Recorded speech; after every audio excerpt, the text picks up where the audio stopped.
Ja, guten Tag allerseits. Hallo, halli, hallo. Hier ist Dr. Körner am College of Charleston.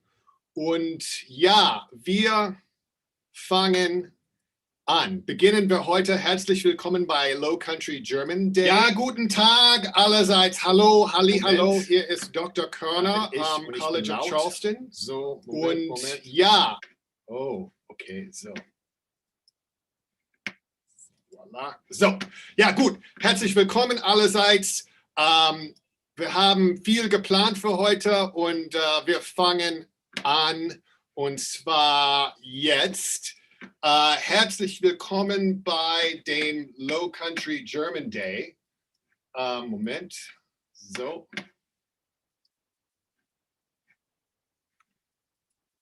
Ach, Nummer 7, das ist Nummer 7. Ich freue mich, dass Sie da sind. Was machen wir heute? Heute gibt es einen Mini-Unterricht mit mir, Dr. Körner, und dann gibt es eine total coole, interessante Panel-Diskussion mit 5 Alumni vom College of Charleston, die alle im Ausland studiert haben. Aber wer ist dieser Mann? Das ist meine erste Frage. Wer ist dieser Mann? Wer bin ich? Ich bin Dr. Morgan Körner. Ich bin der Chair von German am College of Charleston. Ich bin seit 2007 an dem College of Charleston und ich komme aus Louisiana. Ich komme aus der Nähe von New Orleans. Ich lerne Deutsch seit 1993 an der Universität Alabama. Ja, und was noch? Ich habe ein PhD von der Universität Washington in Deutsch. Und ich habe das Wichtigste, ich habe 2 rote Katzen. Sie heißen Gertie und Junior. Das ist Gertie und das ist Junior. Ja, Gertie und Junior sind meine rote Katzen. Rote Katzen auf Deutsch, das sind Orange Cats auf Englisch. Aber auf Deutsch sagt man rote Katzen. Das ist ein bisschen wie Redheads. Okay, aber was sind meine Hobbys? Und was sind deine Hobbys? Das ist die Frage jetzt. Was sind meine Hobbys? Was sind deine Hobbys? Okay, was mache ich doch gern? Ich trinke gern Espresso. Ich springe gern herum. Ich singe gern Lieder von Billie Eilish und Lizzo. Sehr gern. Ich singe sehr gern Lieder von Billie Eilish und Lizzo. Und was noch? Ich höre gern deutsche Hip-Hop-Musik. Ja, ich höre sehr gern deutsche Hip-Hop-Musik. Ich tanze gern und ich kuschele gern mit Gertie und Junior, meinen roten Katzen. Was machst du gern? Und ich esse gern Käse. Sehen Sie das? Ich esse sehr gern Käse. Aber was machst du gern? Okay, was machst du gern? Können Sie in den Chat schreiben, was du gern magst? Tippen Sie in den Chat hinein, was Sie gern machen. Can everyone that has access to the chat write in what they like to do in German? Was machst du gern? And anyone in Frau Falder's class, tell her what to write in on your behalf. If you're in a class with the instructor oder Frau Lambert, können Sie hineintippen, was machst du gern? Zum Beispiel, Dr. Körner schreibt, ich sehe gern Loki. Was machst du gern? Noch etwas? Anyone? Was machst du gern? Or you can turn your mic on and say it. Oh, Anita sagt, ich esse gerne. Ich esse gerne. Oh, Janine hört gern Musik. Frau Connolly hört gern Musik oder ihre Studenten hören gern Musik. Noch jemand?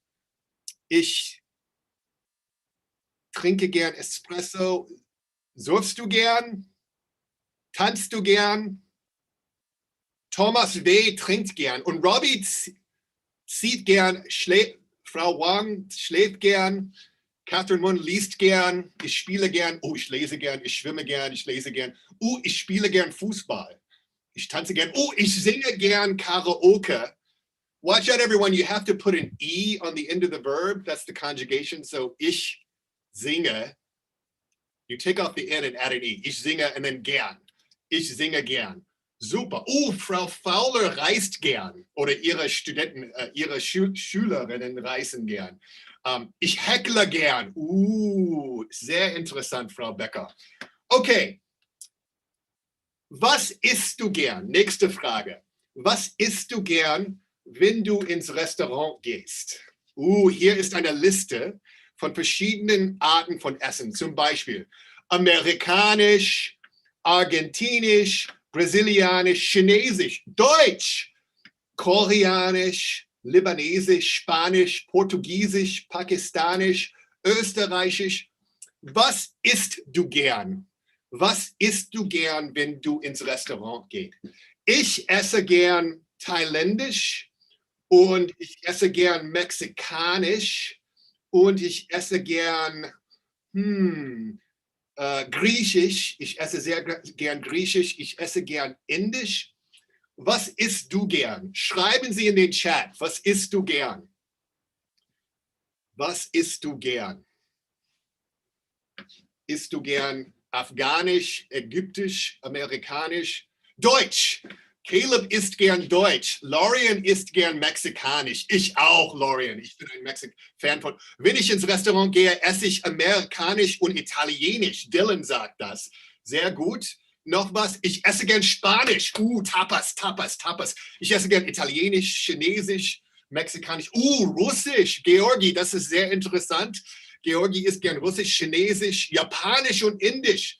Italienisch, Amerikanisch. Ich esse gern Italienisch. Super. Italienisch, Amerikanisch. Hillary isst gern Italienisch. Ich auch, Hillary. Frau Fowler isst gern Amerikanisch. Whitmire isst gern amerikanisch. Super. Eine Frage. Okay, das essen wir gern in den USA. Aber was essen die Deutschen gern, wenn sie ins Restaurant gehen? Was essen die Deutschen gern, wenn sie ins Restaurant gehen? Was denken Sie? Any tips? Any guesses? Essen die Deutschen gern Deutsch? Was ist Nummer 1 für die Deutschen? Mexikanisch? Deutsch? Amerikanisch? Was denken Sie? Any ideas? Schauen wir uns Statistik an. Die Deutschen essen gern Fleisch und Brot. Das heißt, Logan sagt, die Deutschen essen gern Deutsch. They like typical German food. Okay, wenn Sie ins Restaurant gehen, hier ist ein bisschen Information von einer Statistik. Nummer 1 ist Italienisch in Deutschland. Pizza. Wenn die Deutschen ins Restaurant gehen, essen sie gern Pizza. Nummer 2 ist Deutsch, deutsches Essen. Aber Nummer 3 ist Griechisch. Und Nummer 4 ist Chinesisch. Ist das nicht interessant? Also Pizza oder Spaghetti ist Nummer 1 in Deutschland für die Deutschen, wenn sie essen gehen. Wie ist das mit Fast Food? Denise, Frau Becker hat das vermutet. Wie ist es mit Fast Food in Deutschland? Was essen die Deutschen, wenn sie Fast Food essen gehen? Was denken Sie? Fast Food. Was ist das beliebteste Fast Food in Deutschland? Ist das amerikanisch? Ja, McDonald's, oder? Das ist amerikanisch. Schauen wir uns das an. Hier haben wir die Liste. Nummer 1 ist Döner. Genau, Dylan. Super. Nummer 1 ist Döner. 2 und 3 sind Burger, also amerikanisch und Pizza. Aber was ist und dann Nummer 3, das ist türkisch, amerikanisch, italienisch und dann Nummer 3 ist Deutsch. Nur Nummer 3 ist Deutsch. Nummer 5 ist typisch Deutsch, Bratwurst, ja. Also, was ist ein Döner? What is a Döner? Does anyone know? Woher kommt ein Döner und was ist ein Döner? Das ist das beliebteste Fast Food der Deutschen. Ein Döner ist ein türkisch Kebab, das man in Deutschland isst. Frau Dr. Wong, if you called it a gyro, you would insult everyone because it's like a gyro, but it's Turkish. It's not Greek. There's some similarities, though, in the way it looks as a big piece of lamb meat on a rotating thing that gets cut off into this sandwich. Okay, das ist sehr interessant. Döner, so the favorite fast food of German, and in fact, from my perspective, the quintessential German snack is a Döner, is this thing. Students love it too. There's a website that you guys can go to, ask your teacher for it afterwards, where you can see it counts what German students, college students consume in any given day. So I checked in at 11 a.m., so 11, which is like 4 p.m. in Germany. And this is, in first place was Döner. They had already had, German students had already had 70,000 Döner, and only 51,000 Currywürste, which is more of a typically German food. And then deep freeze pizzas straight from the freezer. That was slightly ahead of Currywürste too. So Döner sind populär in Deutschland. Und meine Frage, Döner macht schöner, sagt Frau Connolly. Das stimmt, Frau Connolly. Aber warum essen die Deutschen so international? Ich meine, Platz 1 für die Restaurants ist italienisch, Platz 3 ist griechisch, und dann auf der Fast-Food-Liste Nummer 1 ist türkisch und Nummer 3 ist italienisch, Pizza. Warum essen die Deutschen so international? Warum ist das Lieblingsrestaurant-Essen der Deutschen italienisch und das Lieblings-Fast-Food türkisch? Was denken Sie? Any thoughts on this question? Why are Germans eating, if you ask a German, usually more often than not, they'll say pizza or Döner as the favorite thing that they eat. Why is German food so international? We tend to think of, when we think about Germany in our high school German class or even our college one, okay, they're eating Schnitzel, they're eating Bratwurst, they're eating stereotypical German cuisine. Why is it so international? What do you think? There are a host of reasons, but one important reason has to do with migration in Germany, in particular in West Germany after World War II. Yes, Dylan, sehr viele Immigranten. Migration in und nach Deutschland und Westdeutschland. Okay, ich spreche jetzt ein bisschen English. I'm going to speak a little bit of English here. But after World War II in West Germany, they did not have enough workers, but there was an economic miracle going on, das Wirtschaftswunder. I don't know if it would, I really don't think it was a miracle. I mean, when a first world country's been destroyed and you build it up with a bunch of money through the Marshall Plan, you're going to have an economic boom, and they needed workers. So they started to draw workers from all of these different countries in orange here that were invited to come as guest workers for a specific amount of time to Germany. Italy came first, so pizza is Nummer 1. There's a connection there, and there is fantastic Italian food in Germany for that reason. Spain and Greece came next, so I think we had a tapas eater on the list, someone like Spanish, so Spain is there. And then in 1961, Turkey signed its agreement with Germany, and it's now, this fall is the 60-year anniversary of the Anwerbeabkommen, the agreement to bring Turkish workers to Germany. After that, Morocco, Portugal, Tunisia, Yugoslavia. But Turkey and Germans with a Turkish background make up the largest minority in the population in Germany today. And it has a lot to do with the fact that these first workers first came and they stayed and they stayed, and then they brought their families, and then their families had kids. And now we're in a third and fourth generation of Germans with Turkish backgrounds. Most prominently, does anyone know who these two folks are? They are like the German superstar couple of the day. This is Ugur Sahin, the CEO of BioNTech, and Özlem Türeci, the chief medical officer of BioNTech in Mainz in Germany. They are the creators of the Pfizer vaccine. They saw it early and they teamed up with Pfizer via BioNTech. So the Pfizer vaccine originated in Germany from 2 children of guest workers. Ugur Sahin's father was a guest worker at a Ford plant on a factory line, and Ugur Sahin moved to Germany when he was 2 or 3 years old. Do you know of any other Germans or famous Germans with a Turkish background? Can you think of any other examples? Anyone out there? The most obvious one, I think, if you're a soccer fan, is the 2014 World Cup champion Mesut Özil, the grandson of a guest worker in Germany. And I wanted to take a moment to stop and introduce you to another grandson of a guest worker in Germany. Echo Fresh, or Ekrem Bora, is a German rapper from Cologne.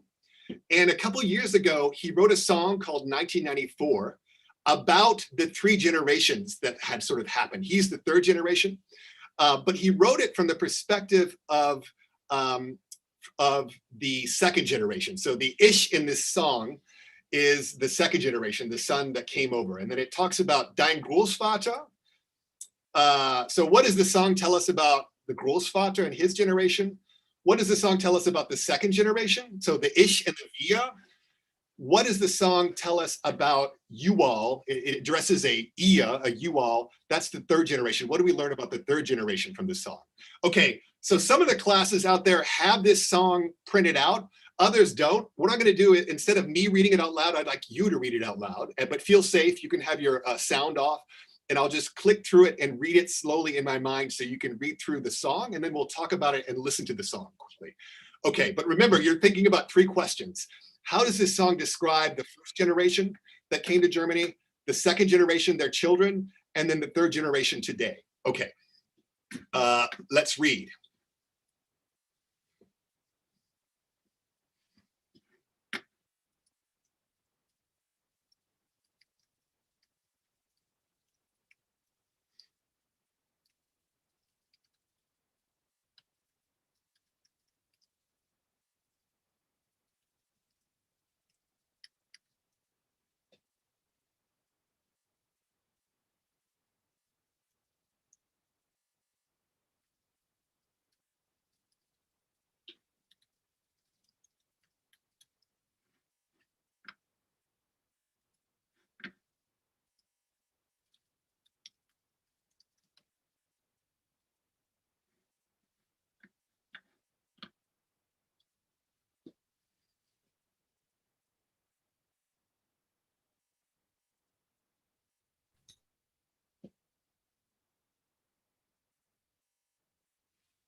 Okay, to buy you guys some time, I'm going to show you the song and then we'll talk about it. And I just dropped the song with an English translation on Word into the chat if you still need to look at it.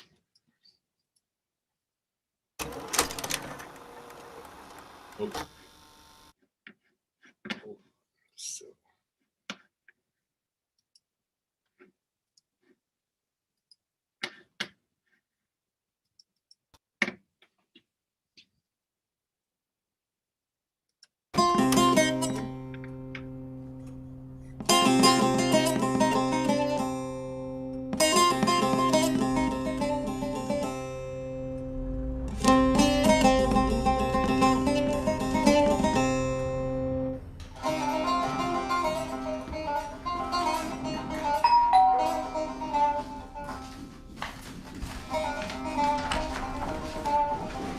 Cavignon.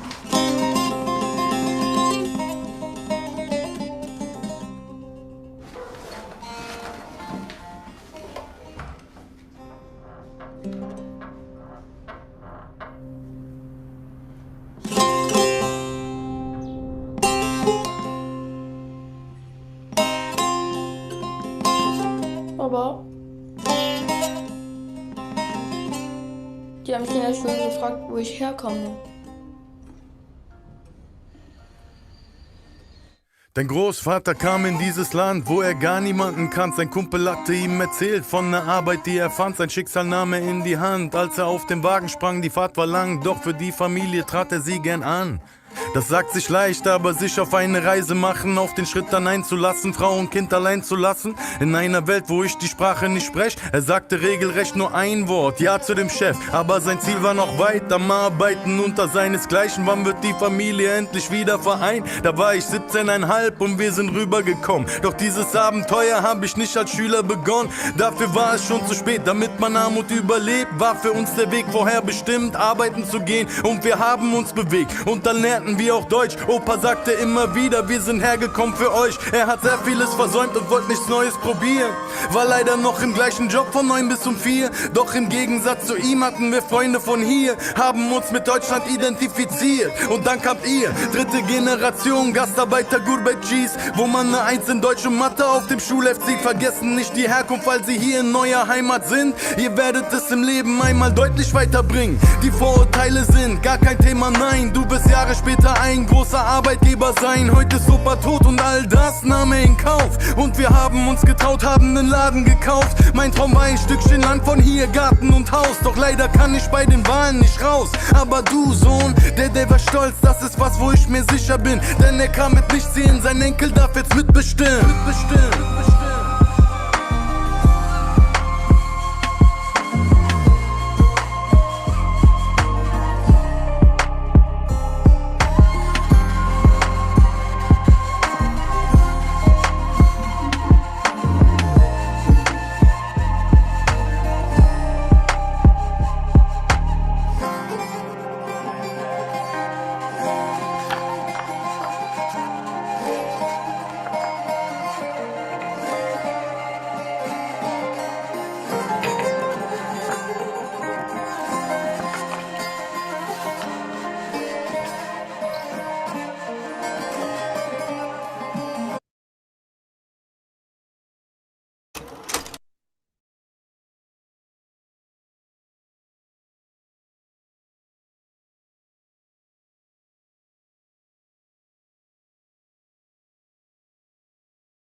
Sorry.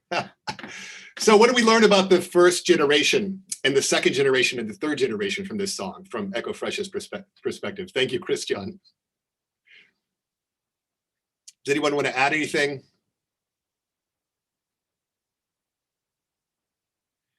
I think what I'm going to do here is let you discuss this with your instructors, and I'm going to give you a homework assignment about this very topic that a fantastic, inspiring film that your teacher can actually show in class. I think it's pretty fair. I think it's PG. You can show it in class called Allmania Willkommen in Deutschland. And there's a website where you can watch this entire film, which is about an hour and 40 minutes in English subtitles. And it deals with the issues of these sort of 3 different generations of Germans with Turkish backgrounds, starting with the Gastarbeiter that come to Germany. I highly recommend watching it, and I think it'll get you deeper into that topic in the sense that it cuts back and forth from today to the original move to Germany that this family made when the father goes as a Gastarbeiter, and then he comes back and brings the family over. And then they have grandkids in the part in the day, and it deals with a lot of the issues going on. So I recommend that you guys check this out and discuss it with your teachers. But we're gonna move on, although the topic is somewhat similar, because we're gonna move on to thinking about the following question. Willst du dich auf den Schritt einlassen, in einem deutschsprachigen Land zu leben? Who out there in the audience in those high school classrooms wants to take the step to go live in Germany for a semester, for a year, for a summer, to completely throw themselves into the language, immerse, learn, have an intercultural encounter? I hope there are a lot of folks out there. We have 2 very common pathways at the College of Charleston. We have semester-long and year-long exchanges. The University of Bamberg and the University of Tübingen are our most popular ones. And we also have an internship program to Germany. Hillary, you'll see yourself in there. Hillary's out in the audience, where they go to a language school in Berlin in May, and then they do an internship in June and July in their field of study. And today, to get some folks in front of you who've done this, who can tell you about it, I've called on 5 different alumni to come by here. And what I'm going to do now is come out of the PowerPoint slide, ask everyone except the alumni guests to keep their screens off, and then you'll just see the 5 of us up on the screen, and we'll have a conversation here. Where are my other guests? Can you guys appear? There's Stephanie, excellent. Christian, Hillary, hi Hillary. And I think Nikki's out there somewhere, she's about to pop up. And there's one more that may be appearing later. Let's see. Nikki, can you appear? I am attempting desperately. I'll work it out. Okay, excellent. Well, I'm very excited for everyone to meet these folks. Usually we bring in alumni and current students, but you may have heard about this pandemic thing that's been going on, and it's kind of kept 2 years worth of students from going abroad. So I decided to just pull in alumni because one of the most wonderful, amazing, exciting things about studying German and continuing to study it is that study abroad experience. And all of them have had it. So they're here with us today to answer your questions, but we're going to start off by just having them all introduce themselves, say what they studied at CFC, what they're doing now, and also where they studied abroad. So we'll just kick it off. And Hillary, do you want to start off for us? Yeah, sure. I can start off. So I graduated from CFC back in 2019. I double majored in German and computer info systems, and I had a minor in German studies. And so while I was at the College of Charleston in the summer of 2017, I believe, I did the exchange that Dr. Kerner was just talking about. I did it through Cultural Vistas. And I lived in Berlin for the first month, taking a language course. And then the next 2 months, I was in Bavaria. I was living in Munich, but working in a small town called Unterschleißheim. And I was working for a company called Mikrotron. And I was working as a web developer there. And then after graduating from CFC, I got awarded a Fulbright Award to go over to Germany to be an English teaching assistant for a year. Unfortunately, that got cut kind of short by the pandemic, but yeah, so that's my study abroad experience. Excellent. Thank you, Hillary. And where are you now? Currently, I am living in Texas. I work as a software engineer at Fidelity Investments. Excellent. Christian, I'm going to jump to you next, class of 2015, College of Charleston, who's tuning in from Hamburg, Germany. I am. Hi. Yeah, I'm Christian. And two things that I think are really cool, like before I get into what I've done and everything. The first thing is when I came into the discussion, Morgan, you were talking about the Gastarbeiter, the guest workers. So this past weekend was the 60th anniversary of the Anwerbeankommen, which is the whole law and agreement that brought the guest workers to Germany. Yes. And I'm currently in Hamburg, as Morgan said. I work at a theater here, one of our state theaters, and I'm at our second location, our smaller theater, where last week and this week we're doing a 2-week-long theater festival dedicated to the Anwerbeankommen and the guest workers in German-Turkish culture. So it's like something that I've been like super involved with for the past couple of weeks. The other thing that's really cool is that Nikki and I actually lived together for a few years in college, and I haven't seen her in like years now. But yeah, so I'm Christian. I started learning German when I was 13 in high school, and continued on in college. I studied acting and directing or theater studies as my major, and did German and communications on the side. And I did cultural vistas like Hillary did when I was a junior, I guess, which brought me to Berlin. And so I did the 1 month of language school there.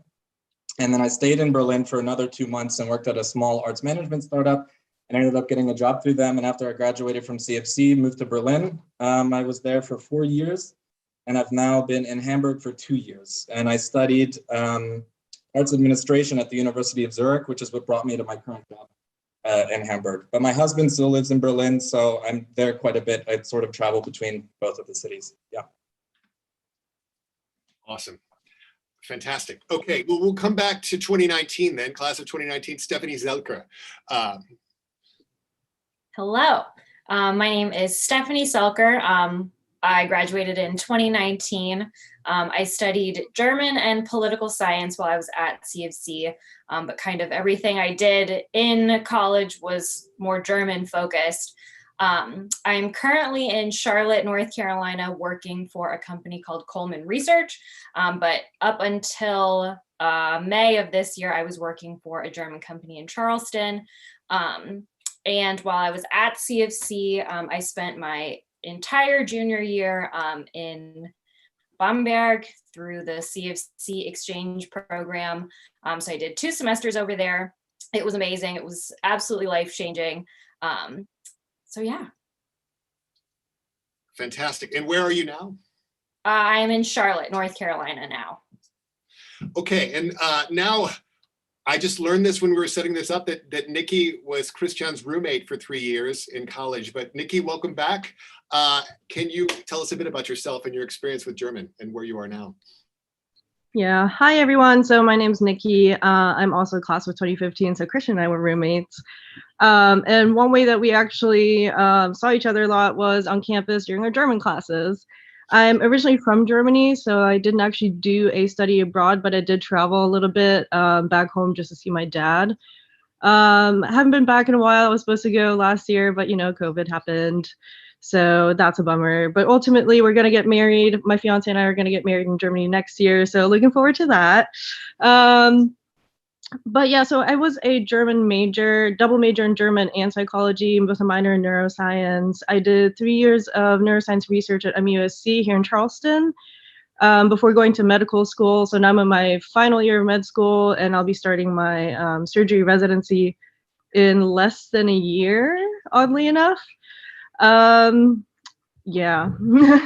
So there's that. And then I'm hoping to maybe go to Germany again. I know it's really difficult to get licensed to practice as a physician in Germany, but that would be the ultimate dream. So Wow. Yeah, that's my story. Okay, we also have the class of 2012. James Martin is here by phone. James, can you turn on your screen for us, or are you just going to talk?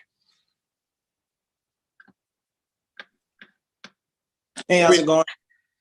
I'm James. I studied German. Of course, I graduated in 2012. During my studies, I did it's called the Cultural Vistas program now. It was a summer internship program in Germany, and that was a 3-month-long program. The first month was a kind of like an orientation where you stayed with the host family. And you took a couple of classes to help with your German language ability. And then the second 2 months was an internship. My internship was at a company called Orthomo GmbH, which was in Langenfeld, Germany. It was an amazing experience. I met a lot of people. I got to immerse myself completely in the German culture. And yeah, I had a great time. Fantastic. So I'm really excited about this panel today because we really have a wide sort of range of different fields of study. I think anyone in our audience who knows what they want to study already is going to have someone that's close or adjacent to what they want to do. We have Stephanie in political science in German, Christian theater in German, Hillary computer science, computer information systems in German. Nikki is in their 3rd year in med school and was psychology and neuroscience. And I know a lot of students want to go to med school or are thinking about it. And then James was international business in German. I want to talk about that, but in a bit. Because I've learned over the years that students, the first thing they don't want to hear is profession. They want to hear is what is awesome, what is joyful, what is fun about studying in German culture. So I'm just going to open that up. Okay, we have students here that might continue German in college. What is so amazing about continuing with German? What brought you joy about pursuing it further in college and studying abroad? Does anyone want to start? I can hop in here. So I think one thing that I have always loved about studying German, probably a lot of you can relate to this. I started learning German in middle school and kept up with it through high school and into college. And I always felt like the German learning community is kind of a close-knit group of people. And I feel like that really continues through college, especially at CFC. You've got classes with the same people throughout your time. The professors are amazing and all of that. It's just like a close-knit community, which I think is really cool. And I think people who study German are really into it and really passionate about it. So, at CFC, we had our weekly Stammtisch where we all got together and spoke German, outside of class and stuff like that. So I think that community is really something that I particularly loved about keeping up with German. Mm-hmm. Nikki, you were going to jump in. Go ahead, Nikki. Yeah. Yeah, just to echo that, actually, same kind of deal for me. I really enjoyed having small class sizes. I want to say our classes were generally less than 20 people, maybe even smaller than that. So I saw throughout the 4 years pretty much everyone multiple times, really got to know everyone. Having been a double major, I actually got to choose whether I wanted to graduate with my German people or with my psychology people. And I decided to graduate with my German people because I felt a stronger connection with everyone since we've been in the trenches 4 years together. So that was really nice. And another thing about studying German is also just from a cultural perspective, from a language perspective. At CFC, I even took like a German business class with Dr.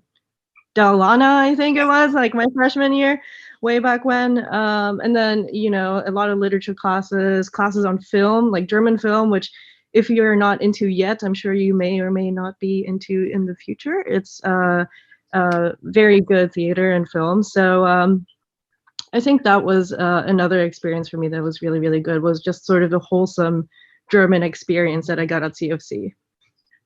So I like to chime in a bit as well. For me, German opened up a lot of opportunities, a lot of doors for me. I like to travel, and I didn't know I liked to travel until I went abroad to Germany, and I was able to just, like I said, engage culturally because I knew the language. And since then, I've been just so many different places. I've been to Japan, the Philippines. I've been to Ecuador. I've been to France, Barcelona, all these places just because I went abroad once to Germany. Like, I'm from a family, all of my family lives in the same town, and no one leaves. so it just created this new world for me. So that's it was a gateway drug for study abroad, essentially. basically. So, but James, am I right that you started in 101 here? I did. Yeah, that's exactly. So we're the only two people on the call who started in 101 in college. So did I. But that's fantastic. Yeah. So you started in 101 with us, and then you went on the summer internship program, and then poof, you were an internationalist after that. Exactly. Yes. Awesome. Christian, you were going to jump in, I think. Yeah, I just wanted to piggyback on what Nikki and Stephanie both said. Like with German, I feel, or at least in high school and college, there are a lot more languages to choose from. But in high school, it was kind of like not mainstream at all to take German. It's kind of like, you know, like, okay. And you get into this activity of people who are all studying this kind of like weirder language. I mean, it's not weird, but it's, you know, it's not like super mainstream like Spanish or even French. Yes. And then when you're with those same people, like over the years, you do, like Nikki said, just sort of get closer and closer and closer and closer, bonded over a language which has a lot of quirks and is really, really quirky. And you kind of have like fun with it together going through the entire process. Also, with cultural vistas, it's like you like take these people from South Carolina, like me included back then, and you like drop them in Berlin, which is also not really like Germany. Like I say that Berlin's my favorite European city and Hamburg is my favorite German city, because Berlin for Germany is like what New York is for the United States. It's nothing like the rest of the country. And you have this like weird culture shock that you're already all kind of bonded a little bit through having gone through the process of getting there in the first place.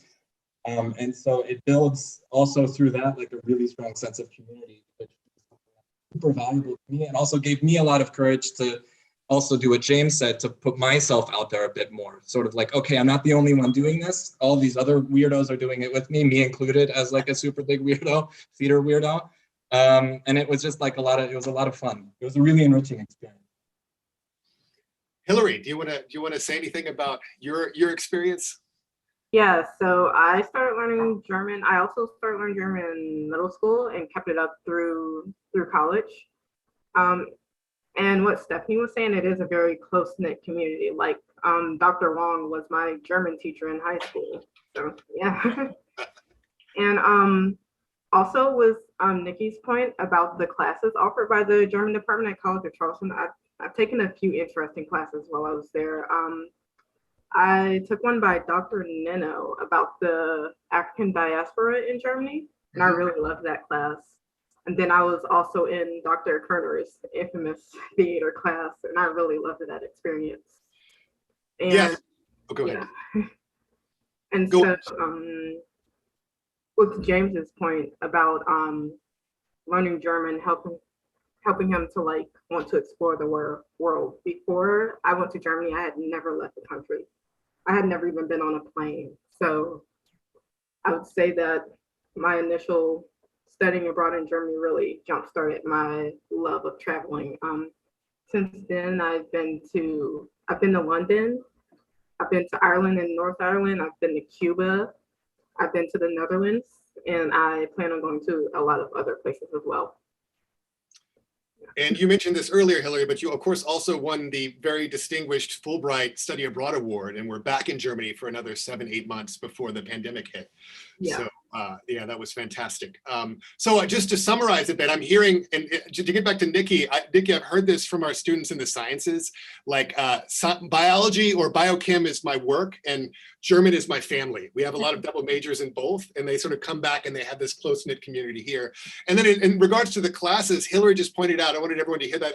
I have a colleague in German, Dr. Nancy Ninno, who teaches a course on Black Germans, on the African diaspora in German-speaking Europe. And I teach a theater course that culminates in a live production at the end of the semester that both James and Hillary were in, and Christian has witnessed. We missed, I went on sabbatical and we missed the opportunity for the theater guy to be in the theater class. But okay, great. Well, let's talk a bit about your careers and how German has affected your careers. Like, I'm already hearing that coming back from Germany, you go there and you have this experience, like Christian was saying, and you start putting yourself out there, and it like raises your chutzpah levels to some extent, right? Like you're more used to it. How is studying German like helped you now? Maybe we could start with James, because James, you're the eldest alumna. You're to class of 2012. You're 10 years out. Can you talk a bit about how it helped you in your career in business? You know, I'm actually doing some. I'm working for a tech company, so I'm doing some front-end development. However, I worked for the county before, and there's this guy there. His name is Axel, and he's German, and he is with the IT department. And I was doing a lot of networking with him, talking to him like in German and everything. So he was actually working to get a position that I could get with the county, but I ended up leaving beforehand. But it definitely helped out. It was a lot of networking. We became really close. So definitely, it would, if I would have stayed a little longer, I definitely would have had a great position with the county in German, just because in the IT department, because I learned German. That is fantastic. So that's a great anecdote. I'm glad I'm recording this, because we always tell students it helps you in unexpected ways. And the networking aspect is interesting. We talk about that a lot, James, in context of all the German companies. And I'll just say it for the audience. All of my alumni have heard this 10,000 times, but there are over 160 German companies in South Carolina directly responsible for over 40,000 jobs. Of course, and the management is always German. And if you can network work with them and sort of make those relationships, it really fast tracks you into like a career. And it's interesting that it can happen. Just Germans are everywhere, right? Just in a county in Florida where you're working at one job and you have to interact with them. So that's a great story. Nikki, I'm curious to hear your take about medical school, because I know a lot of students, I always get asked this. So I'm going to ask you a specific question, sort of like, how would German help me in medical school?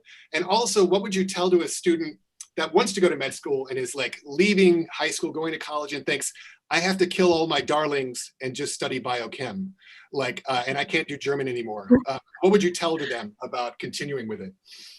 I think just to start out with, if you were to do biochem only, just for your own sanity, I would plead for you to continue with German. Simply because, like, you know, truly, like I said earlier, like German film, that's something that I still keep up with now, and like German TV. And that's something that I use to like decompress at the end of the day after having worked long hours, and you know, it can be really difficult. So I think German culture in general is nice to consume, and so I think that would be a good way to get back into it also in college.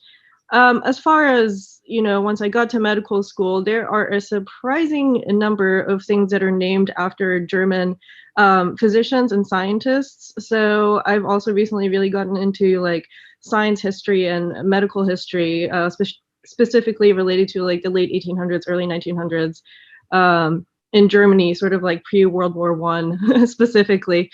But for example, plastic surgery pretty much came out of Germany just after World War I, due to the fact that everybody needed certain operations.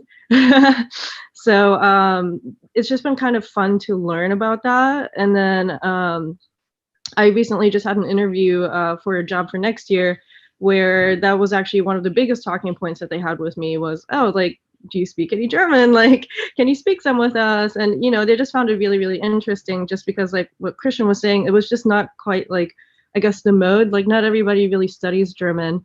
So personally fulfilling, professionally fulfilling, opens up some avenues in the future if I were to go down the route of wanting to practice medicine in Germany. So yeah, all around wonderful experience. Yes, excellent. Thank you. And on a side note to our friends in the audience that want to go to med school and are coming to the college, we've also made it easier for you to double major in German. We've set up a thing where you can double count all of certain credits towards German and Gen Ed now. So, okay, Hillary, tell us about your career and how German sort of affected where you are now, how it's helped you in your career. Well, unfortunately, I'm not currently working with a German company, but I feel like just like the experience of studying German, being able to say that I know German during a job interview, things like that. I feel like that it just really helps with my confidence level. As well as there is no shortage of German companies that will hire tech people. There are a lot of tech companies based in Germany, like SoundCloud, I believe, is based in Germany. There's SAP, Siemens, and I think Tesla just opened a gigafactory in Berlin. So as far as the tech world, knowing German would be a huge help. Fantastic. Thanks. Stephanie, do you want to say anything about your career thus far? Sure. So I, throughout college, had a couple of different internships that had to do with German. My first internship that I had was at NPR with NPR Berlin. So it just kind of worked out that I had a really specific skill set of audio editing and German. But having the German definitely helped me get in the door there. And then I interned at Mercedes in Charleston a couple of times. And the same thing there. So they, you know, would have hired somebody who didn't have German skills if they had to, but they far, far prefer to hire people who do have German skills. And then post-grad, I worked up until a few months ago, I worked for a different German company in Charleston called Zap, who I actually found through Dr. K's German American Business Summit. But it's a similar thing. I had a coworker who did a similar job to me, but didn't speak German. And I think I had a far easier time than he did, especially just communicating with colleagues in German or in Germany and stuff like that. It really, you know, most of them speak English, but it really, really helps if you are able to put yourself out there and initiate conversations and things like that in German, because it just, I think it makes everybody feel more comfortable and you can kind of express yourself more easily. And so obviously being in South Carolina, there are so many German companies and so many opportunities there where, you know, if it's between you and someone else, but you speak German, you know, you kind of got it. So it's a huge advantage. I'm currently not using German in my job right now, but I'm hoping to get back to something that is German focused in the future. And yeah, I think something kind of what Nikki mentioned, I've also tutored German post-grad and during college. And in my last interview for my current job, one of the things they mentioned was like my tutoring website and all of this sort of stuff, and thought it was really cool and interesting that I did that. So it is just also kind of an interesting talking point too, I think. But yeah. Excellent. Thank you, Stephanie. And everyone out there has different careers that they have in mind and they're thinking about. And before we go to the next person, I just want to point out that the next person, I work on contemporary German theater, and what happened with the next person just fills me with envy. So Christian, just with that proceeding, tell us about how German helped your career. What a build-up. In the arts. Yeah, exactly, no pressure. So like I said, I've lived in Germany now for 6 years, since August of 2015. And for the past 2 years, I've worked at a German language state theater. And what I didn't really realize in the beginning, which Morgan had kind of hinted at in his theater class, and also just to me a million times when he found out that I was also studying theater, is that there's this very specific system of theater in the German-speaking world, which revolves around repertory. So like our theater, we have in our repertory, I don't know what, like 45 plays, and we play them all on different nights across 3 different locations in regular and irregular intervals. And the reason that this system is so specific to the German-speaking world is just because there's such a history of like expansive public funding for the arts in order to sort of ensure that access to the arts is not a privilege, but rather available to everybody. Like if you're a student at our theater, you can see any of our plays for €9 and even sit in the best seats, because it's access to the arts is sort of considered important for its dialogue. You know, like we view art, we consume art in order to help ourselves come to terms with or debate certain things that we may be thinking or that may be relevant in society. And this entire system is not something that I really knew about before I came here, but sort of in the few years leading up to working where I am now, I got like intensively involved with, or I wanted to, but it's difficult to get your foot in the door, which is why I did my study program in Europe, which led to me to where I am now. So I guess in that sense, German had a very direct influence on where I am in my everyday life. And but we are very international theater too, which sort of piggybacking on what everyone else has said, like learning German makes you an asset, but also if you're in Germany, speaking perfect English as a native speaker also makes you an asset. I mean, basically all Germans, or most Germans, at least in big cities, speak some English and they love speaking English with you. But having that sort of next step of knowing it as a native speaker really makes you an asset to German companies as well, because they want to have that access to the rest of the world, be it a theater or a biotech company or whatever. Hey, Christian, you're a stage manager, is that right? Is that your position? I'm an associate producer. So our department is responsible for artistic production. So we just make sure that the actors and the artists and everyone has everything that they need. And we're sort of like the central point where everybody piles their problems on top of and just hopes that we solve them. And most of the time we do get around to solving them. And if we don't solve it, then it's not an important problem to begin with. So your life is like the movie Birdman. There's like a drum roll behind, like one single shot, lots of stress, solving problems across the theater. Exactly, a little less psychedelic, okay. But kind of in that direction. Exactly. Very cool. But I think that learning a language, sort of to piggyback on top of that to begin with, just sort of gives you a lot of flexibility, you know, because you have to think differently, and that flexibility is something that'll help you in whatever you do, even if you don't live abroad, if you want to stay home and whatever. That sort of thinking and flexibility is something that'll help you in everything. Excellent, thank you.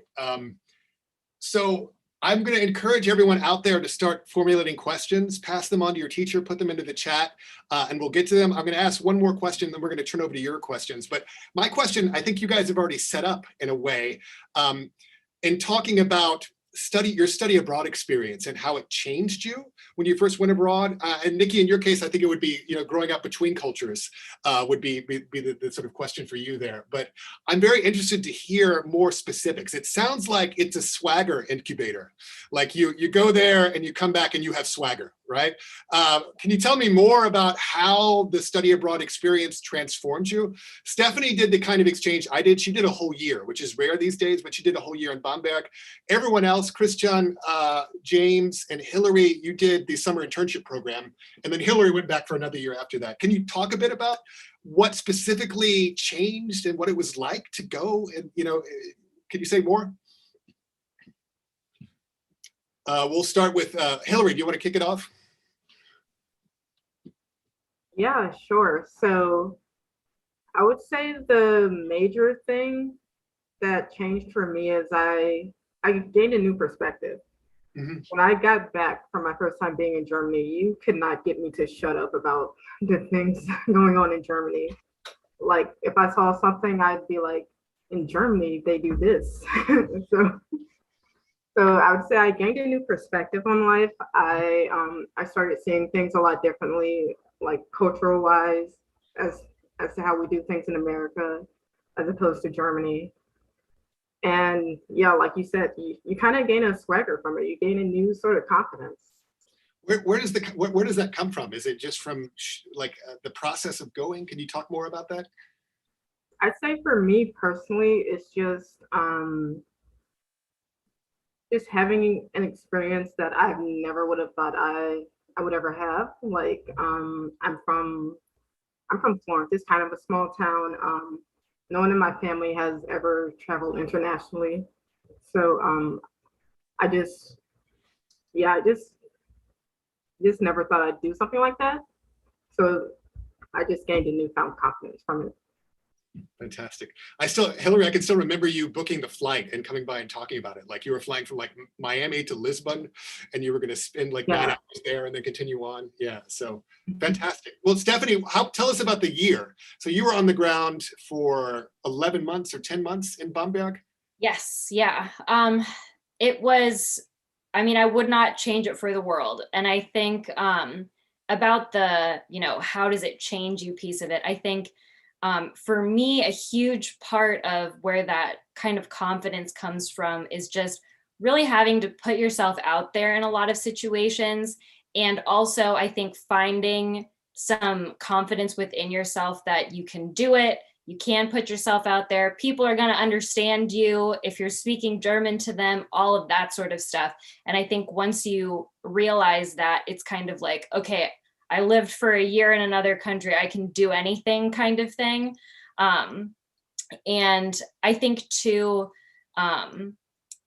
similar to Hillary, it absolutely changed my perspective on just how I think about the world, how I think about the US, that sort of thing. I think it really just made me a lot more open-minded because, you can talk about cultural differences and you can talk about how different people do different things, but then you're there, you see it and you live it and you realize that there are several different ways to do things and several right answers and stuff like that. So I think that's a huge thing. And then one thing that is maybe specific to me, it chilled me out a lot too. I think I'm kind of a like type A person and I feel like a much more relaxed person after living in Germany. And honestly, I think the thing that did it is traveling by train everywhere because you're always late. You're never ever going to make all of your trains on time. If you have like 2 or 3 connections, you're going to miss one of them, but you will get to your destination. And like having to give up that kind of like control and stuff really chilled me out a lot. I don't know why it was that specifically, but it really did. So I don't know. I think you find your own little ways that something like that impacts you. But yeah, it was amazing. I loved it. Stephanie, has that relaxed sort of take continued? Are you still chill about things? Is it something that lasted? Yes, absolutely. Absolutely.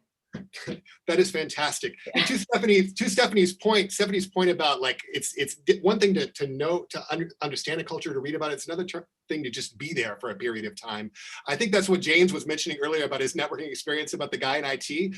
I always tell this to students, it's one thing to know to like sausage or whatever and watch German soccer, but when you run into someone and they know you did the work of becoming proficient in the language, then that shows that you understand the culture and that you're sort of used to being immersed in it. Christian, do you want to speak about your experience? I'm really interested to hear what you have to say because you were already sort of a histrionic person when you left for Berlin on this exchange. I mean, you were a theater major, right?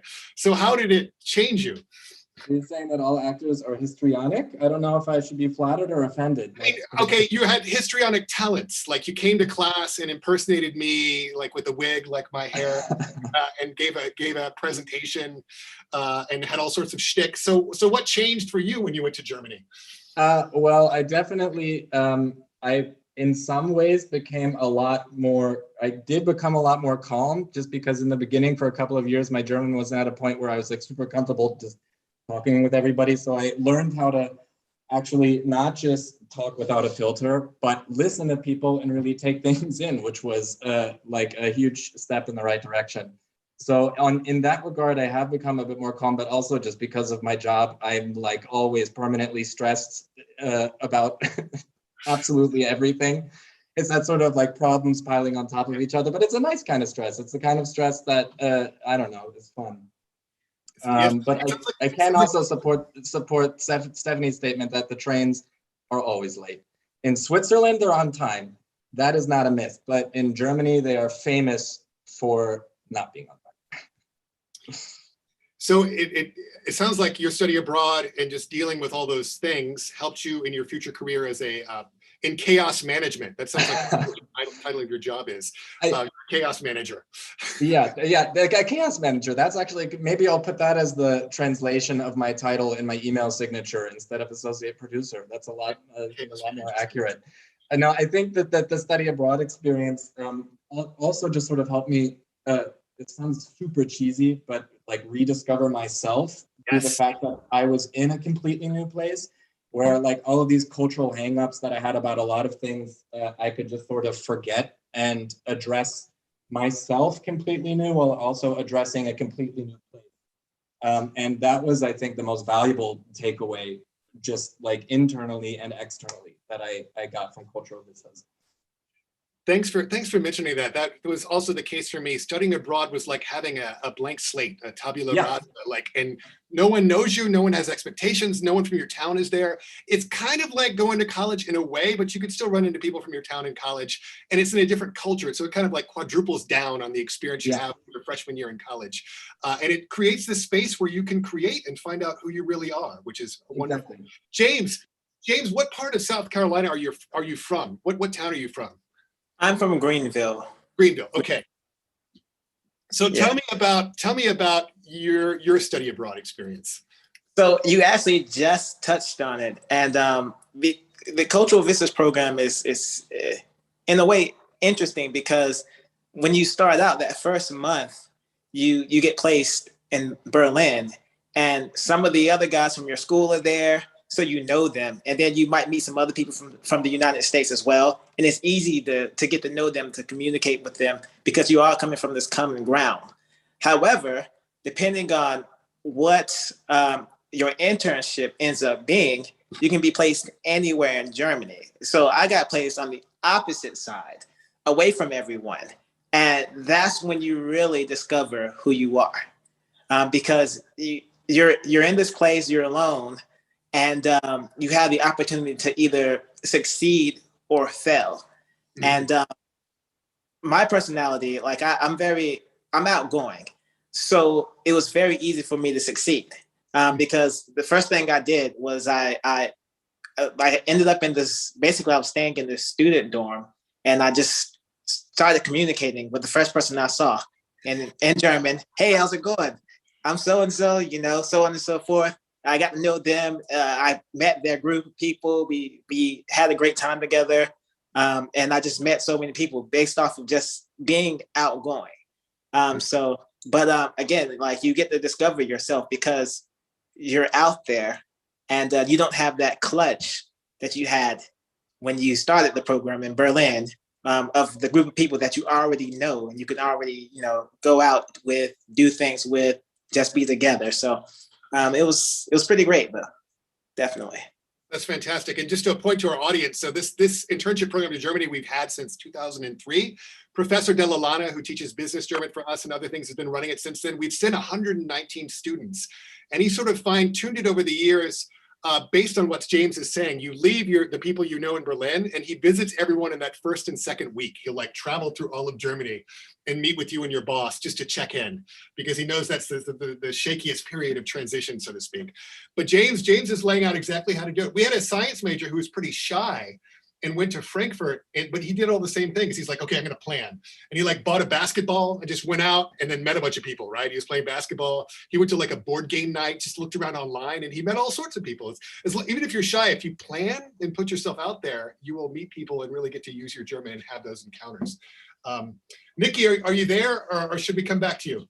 I was going to ask Nikki, as sort of someone who's grown up in Germany and in the US, about her perspective, watching folks, between those two spaces, moving back and forth, and what her advice would be to the audience. I think, are you able to see me, by the way? Yes, I had to switch to my phone.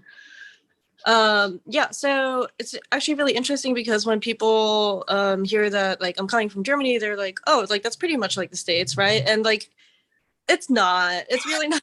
Like, I think it's the idea that most Western countries are the same, but even within Europe by itself, every country and even every every state within a country is going to be different from each other as well. So there are like these like little pockets of culture, and I think that's something that's always sort of like a topic of conversation for people.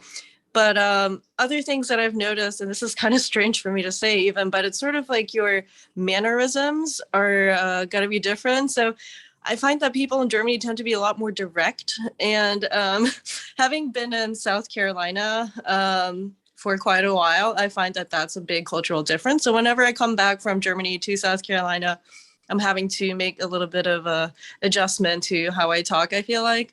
But I was recently up in New York for a month, and I found that the culture up there is actually very close to where at least I grew up in Germany. So it helps you relate to many different people in very different ways, oftentimes very unexpected ways. Exciting. Where did you grow up in Germany, Nikki? Yeah, so it's like slightly north of Frankfurt, essentially, like Gießen, if you're familiar at all. No, Gießen is a wonderful city. Yeah. Christian probably has colleagues that went to college there because they have this famous Institut für angewandte Theaterwissenschaft there. It's funny, there's a line, I just put it in the chat for our students. There's a line from Goethe's Faust. Im Deutschen lügt man, wenn man höflich ist. The devil says that, or Mephisto says that to someone. You lie in German when you're being polite. It's a much more direct culture. In fact, it's something that comes up in the business world quite often. I've heard this from my brother, who's an engineer, but never learned German. But he always said that he always had to translate between the German managers and the rest of the Americans because when Germans don't praise you for you doing your job well because they expect you to do it well. So if they're not talking to you, it's like praising you. You have to translate it in your head, like, oh, I'm doing great. My boss hasn't talked to me in a week. They only praise you if you exceed their expectations, essentially. And that's a very, very different game here because we praise, I'm a manager too, and we praise everyone for everything. That's just how we do. It's just a different way of doing things. It doesn't mean that the German boss hates you. And it's just a matter of figuring that out. But then as Nikki points out, you come back to South Carolina, and you're direct with someone, they're going to clutch their pearls and tell you to bless your heart or whatever we say around here. So it's a bit different. It's a different game, and you have to sort of adapt as you go. I want to open it up for questions from the audience. Is anyone out there who has a question for our speakers? We have about another 21 minutes. I know that Frau Dr. Wang's students, there's about 20 to 30 of them at Wilson High, and they're still in the room with us. Does anyone want to type in a question? Now is your chance. Or Frau Connolly, do any of your students have a question that you can pass on to us? Is there a question that you wish I would have asked you?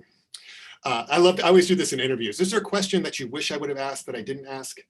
Oh, tell us about the culture shock when you first arrived. Or when you first arrived in South Carolina, Nikki. That's you could maybe talk about it from that perspective. Any stories, any anecdotes?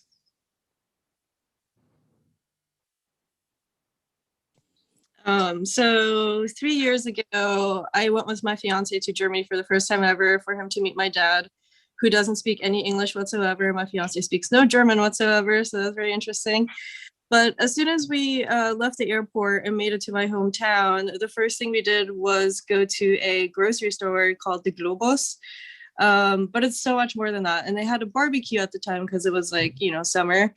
But the amount of beer that was drunk at the time on like a Wednesday afternoon was like culture shock to my fiance. And also something that I found very interesting from his perspective is that there's a stereotype that Germans are cold, removed, and mean, and whatever else you can think of that may sound a little bit negative as far as interpersonal skills are concerned. But he actually found all the Germans he's ever interacted with, at least on our trip, to be incredibly pleasant, very nice to him, very welcoming, always try to strike up a conversation, even if they didn't speak any English. They would always offer him a beer. So there's no better compliment than that, right? Yeah, pleasant surprises for him. Oh, that's a great story. And thank you for preempting the beer question. We usually get a cheeky beer question from one of the students in one of the classes. Excellent. Other culture shock examples? Yeah, building on what you said, Morgan, about like praise and everything. Since I'd come from doing theater in the States, where like everyone's immediately your friend and oh my God, I love you so much, even though we've just met. Oh, you did such a great job and this and whatever. And when I moved here in 2015 and started working with a production, as a stage manager at the time, like I thought to myself, like, does everybody hate me? Is there anything I'm doing wrong? Like, why? Because everyone was just so like cold and direct because it's the work environment and you're not gonna like go, at least in Berlin or in the East or Northern Germany, you're not gonna necessarily go out of your way to like praise someone like, oh, Christian, I know you just moved here, but you're doing such a great job. And I thought like for months, I was like, these people just don't like me. There's something that I'm doing wrong. And so my boss at the time, who had worked in New York a little bit, he was like, yeah, I asked him, I was like, hey, Frank, can you tell me, is it me? Should I just like, what's going on? And he's like, no. And he like clarified to me what you just told everybody else, which is like, if they're not saying anything, it doesn't mean they hate you. It means you're doing just fine. And after that, I was like, okay, fine, thank God. But small talk also, that was another thing. I mean, coming from the South where you small talk with everybody, like, oh, honey, you are so handsome. What did your mom, like that kind of thing. And then like here where like small talk, it's like considered, like where we're from, it's considered rude to not small talk, but here it's considered rude to small talk. So like if you don't have anything to say, like really something to say, then you shouldn't say anything at all. And so like that transition into like understanding politeness as sometimes just like backing off and trying to not feel awkward was a really, really difficult thing to do in the beginning. But now when I go back to the States, like I have to catch myself and be like, okay, Christian, you can't be direct with everybody. If they ask you like a question and your answer is yes or no, you can't just say yes or no. You have to elaborate on it and say this and that and everything. So it's like an interesting culture shock to also go back to my home. Yeah. Did anyone have this coming back with restaurant culture? I got freaked out when I came back to the US. I was like, yeah, what? And you have to like, here? Yeah, I was actually going to say restaurant culture. When I was in Germany, at first it's like, where is the waiter? Like, what? I'm just sitting here, blah, blah, blah. But they just, they come, they ask you what you want, they bring you your food, then they leave you alone. And at first I was very like caught off guard by it, but I came to love it. And then when I got back to the US, I was like, what is going on? Why do they keep interrupting us? Like, please leave me alone. And I feel like on the small talk thing, I feel like I still haven't recovered from Germany for that, because I've had a friend tell me like, you are so comfortable with just silence. And I'm like, yeah, it is what it is. So I guess I'm not recovered quite from that about Germany. Also, people stare at you a lot. People yeah. stare all the time here. Staring, like in the States, staring is rude. And here, like I asked my first roommate, I was like, why the heck is everybody staring at me all the time? Like in the tram, in the subway, in the grocery store. And he's like, well, it's just like such a German answer. He's like, well, what is more interesting to you? Would you rather stare at the ground or stare at somebody else? And I was like, well, okay. If you put it that way, then I guess you're right. Say it when you look at them, they don't look away. Yeah. Sorry, Hillary. I said when you look back at them, they sometimes won't look away. Exactly. And then you're just like. So Hillary, how about you? What any other things surprise you about? Going back to like the drinking beer in the middle of the day. Sometimes, like the first time I went to Germany during my internship, sometimes me and my coworkers would go to lunch together and we just have a beer in the middle of the day, and maybe even a shot as well. And I thought that was kind of funny. I also wasn't 21 yet. I was only 20 when I went. So also that. Was this Munich or Berlin? Munich. Munich, okay. Yeah.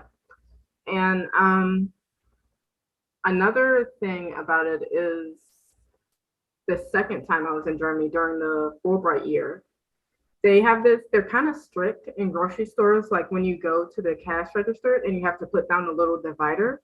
Yeah. One time I didn't put it down. I didn't have anything to buy. I wanted to like ask a question. And the lady made me go to the person behind me and wait until after they were done. And I had to put down my own divider, even though I wasn't buying anything. Yeah, So I that's thought that was kind of weird. that's a gambit. Learning how to grocery shop in Germany, like I feel like you can't do it without a second person. Like, is this forcing Germany, everyone to have a partner for some reason or something? Is that why it's so hard? But it's really stressful. Yeah. It is James, so what By the way, those like dividers, one of the biggest memes going around like the German internet culture right now is people arguing about what those dividers are called. Ooh. Just Can you- like whatever the word, because it's evidently the word like for a bread roll where everywhere it's different and nobody can agree. Can you drop a meme in the chat for us, Christian, while I ask? James, what do you recall about your first experience and the culture shock side of things? I can't really think of anything in terms of culture shock. I just went with an open mind to expect anything. So I don't recall any instances where I was completely shocked.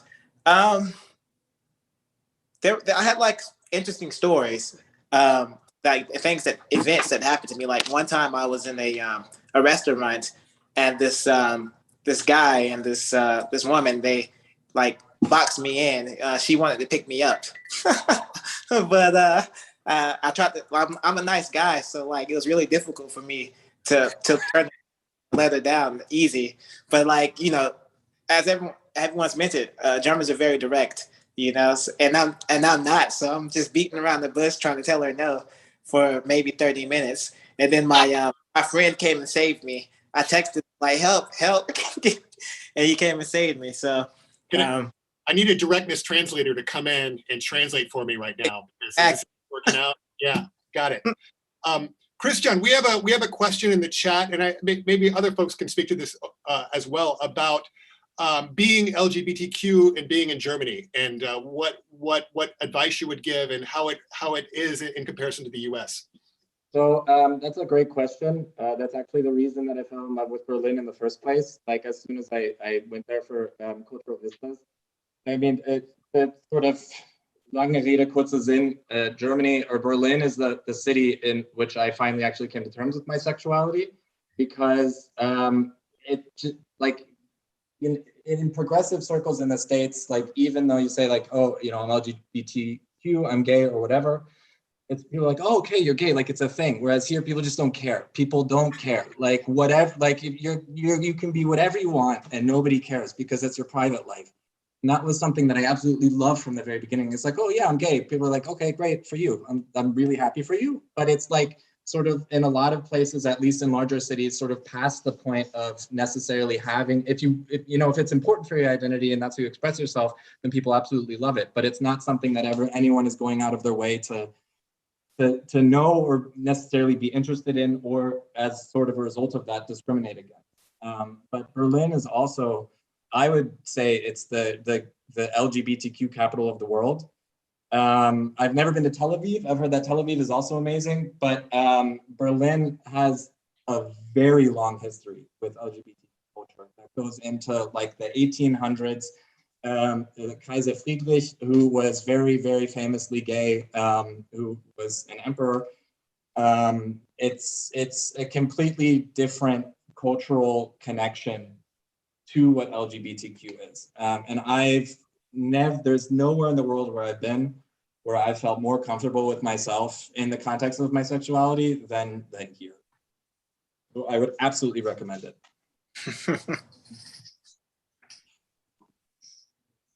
Any other comments on that one? Thank you, Kayla. A great question. Yes, Hillary. I just want to go back to one of the culture shock stories. Like I have one that's kind of funny. In Germany, they have this thing, I believe it's like Freikörper Kultur. Like FKK. FKK. Yes. And there's this park in Munich that's like, they're into that. So, and I didn't know that. I had heard about it in classes, but I didn't expect to actually see it.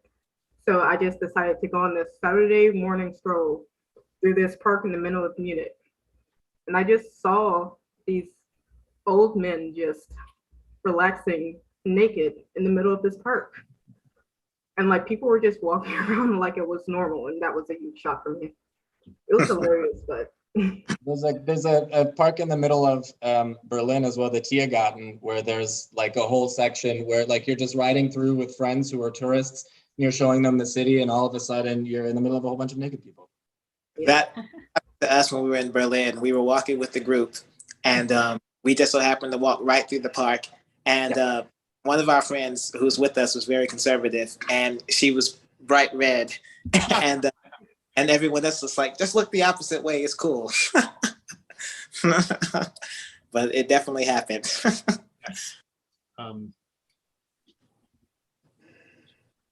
Okay, it was the Englischer Garden. We have confirmed that Hillary was at that part of the Englischer Garden in Munich with the FKK or nudist. Other questions? I have one that we got the past couple of years that I wanted to throw out there. Do you have a favorite word in German? What's your favorite word in German?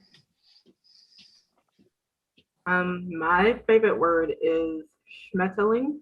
Schmetterling. It's a word for butterfly. I just like it because it sounds very aggressive, and I know German has this like stereotype of the words being aggressive. That's my favorite one. Schmetterling. I mean, that's a name that German parents often use with their kids. Hallo Schmetterling, komm mal her, things like that. Nikki, how about you?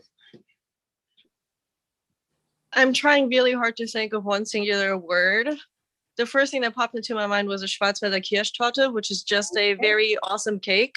It's just a Black Forest, a chocolate cherry Black Forest cake, I guess. My favorite. But I would say most of the words in German are awesome just because everything is very literal. Some of which are really funny. Like I've told some of my friends, for example, about vacuum, which in German is ein Staubsauger, which literally means a dust sucker.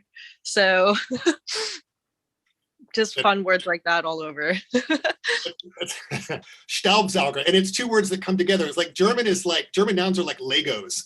You can just piece them together. I recently did that, like in my German. I'm teaching German 101 this semester, and I have a bunch of bros that are like letting their mask slide down under their nose, and I constantly have to say, pull your mask up over your nose.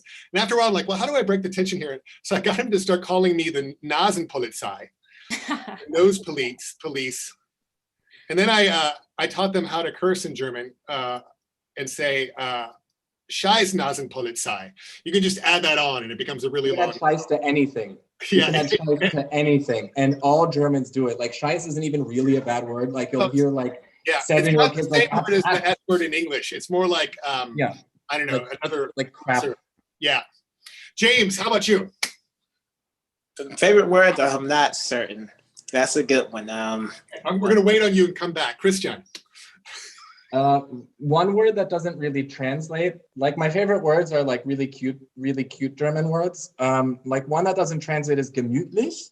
Oh yeah. Like you can say it means cozy, but it means a lot more than cozy. It's like gemütlich is like you're in a cabin in the Alps and it's snowy outside, but there's a fire and you're snuggled up with someone who you love. Like it's this all-encompassing feeling of something that's amazing.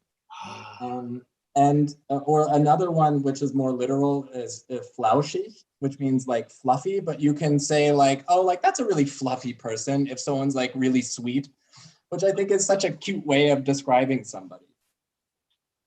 But I talk about Lego words. One word that I learned in high school that's always stuck with me is Pfefferminztabletten-Ausgabenautomat Schubladengriff, which means peppermint vending machine door handle. There we go. Which is a completely valid word that if you put it in Microsoft Word would have like no red line below it. Excellent. Stephanie? I think my favorite German word is doch, because we don't have that in English at all. Like, I don't think there's really an equivalent. Yeah. And I don't know. I just love it. It works in like whatever meaning you want it to mean. Yes, no, yes and no, whatever. It works in every situation. And I just think it's so German to me in that way. So I really like that word. My favorite phrase though is Das Leben ist kein Wunschkonzert. Life is not a wish concert. I really like that. I don't know why. I think it's funny. Das Leben ist kein Ponyhof. Life Yeah. is not a pony field. Mhm. James, you got one for us? You know what?